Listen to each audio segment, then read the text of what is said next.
Bienvenue à vous tous sur OK Podcast. Aujourd'hui, on est le dimanche 15 juin et comme chaque troisième dimanche de juin, la France entière est prise d'une crise de bonté filiale aiguë.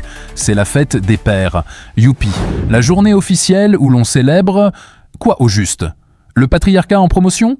Le géniteur qu'on ignore poliment 364 jours par an et à qui on offre une cravate moche pour se donner bonne conscience?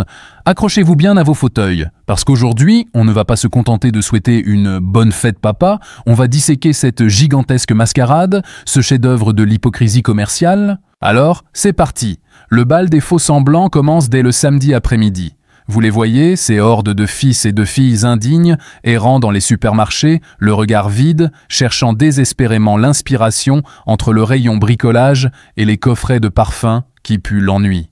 Le cadeau de la fête des pères, c'est un poème à lui tout seul. C'est l'incarnation du « j'y ai pensé il y a 5 minutes sur le parking », la perceuse visseuse pour le père qui n'a jamais planté un clou de sa vie. Le mug meilleur papa du monde, fabriqué par des enfants sous-payés à l'autre bout de la planète. Ou le Graal, le summum du désespoir, la bouteille de vin, choisie au pif parce que l'étiquette est jolie. Et le père, dans tout ça, il sourit. Il est obligé de sourire, c'est la règle du jeu. Il déballe son énième pyjama en pilou-pilou et il dit « Oh, fallait pas », alors qu'il pense très fort « Fallait vraiment pas, non ». C'est un acteur, le père, le jour de sa fête. Il joue le rôle du patriarche comblé par tant d'amour filial, alors qu'il sait très bien que dans 2 jours, plus personne ne répondra à ses textos. Mais arrêtons-nous une seconde sur cette figure du père qu'on est censé célébrer. De qui on parle, au juste? Du père à l'ancienne, le taiseux, celui qui incarnait l'autorité, qui ne montrait jamais ses émotions et qui vous apprenait la vie à coups de proverbes un peu rances.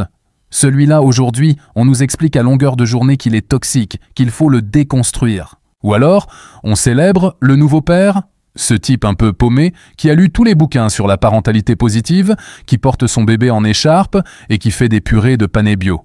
Ce père qui veut être le meilleur copain de ses enfants, mais qui se fait quand même ghoster dès l'adolescence. Le pauvre, il ne sait plus sur quel pied danser. Il doit être sensible mais fort, présent mais pas étouffant, cool mais responsable. C'est un cahier des charges impossible à tenir. Pas étonnant qu'ils finissent tous par se réfugier dans leur cabane de jardin avec leur perceuse visseuse flambant neuve. Au moins, elle ne le juge pas. Cette fête, c'est le symptôme d'une société qui ne sait plus quoi faire de ses pères. On les veut modernes, mais on célèbre des clichés ancestraux. On leur demande d'être des piliers, mais on les traite comme des parents de seconde zone. Avouez-le, la fête des mères, c'est une autre dimension. Pour maman, il y a le collier de nouilles, la poésie apprise par cœur, les dessins, l'émotion sincère. Pour papa, il y a un bon d'achat chez Decathlon et une tape dans le dos. Cherchez l'erreur. C'est la fête du service minimum. Et le pire dans tout ça, c'est le repas de famille. Ce grand moment de théâtre où tout le monde fait semblant.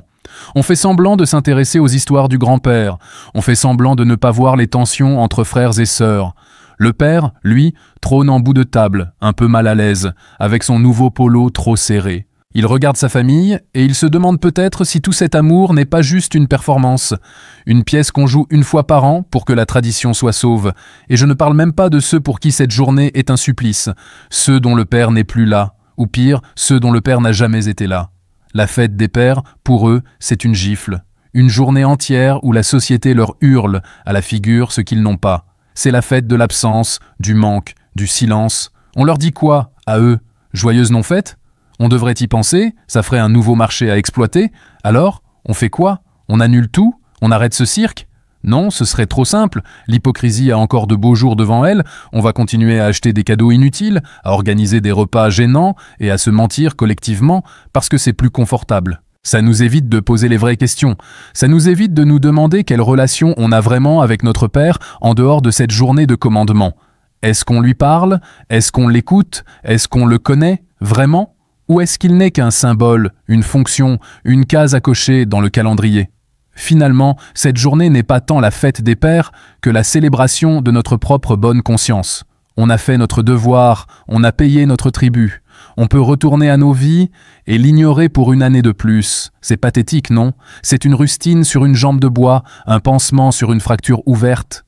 Alors, en ce jour béni, j'ai une pensée pour tous les pères. Les bons, les mauvais, les maladroits, les géniaux, les absents, les trop présents. Bonne chance à vous, bonne chance pour survivre à cette avalanche d'amour factice, et si vous recevez une tondeuse à gazon alors que vous vivez en appartement, souriez, dites « merci, fallait pas ». C'est le jeu, ma pauvre Lucette. Alors voilà. Le rideau tombe sur le grand théâtre de la fête des pères. Une journée où le capitalisme nous a encore bien eus, en transformant un lien familial en simple transaction commerciale. C'est triste, c'est cynique, mais c'est comme ça. La vraie question, ce n'est pas « qu'est-ce que tu offres à ton père ?», mais « est-ce que tu prends de ses nouvelles le reste de l'année ?» Méditez là-dessus. On se retrouve très vite pour une autre vidéo. Portez-vous bien. N'oubliez pas de vous abonner à la chaîne, d'activer la petite cloche pour ne rien manquer et de lâcher un gros pouce bleu si cette analyse vous a parlé. Et n'oubliez jamais, tout ce qu'on vous raconte n'engage que vous.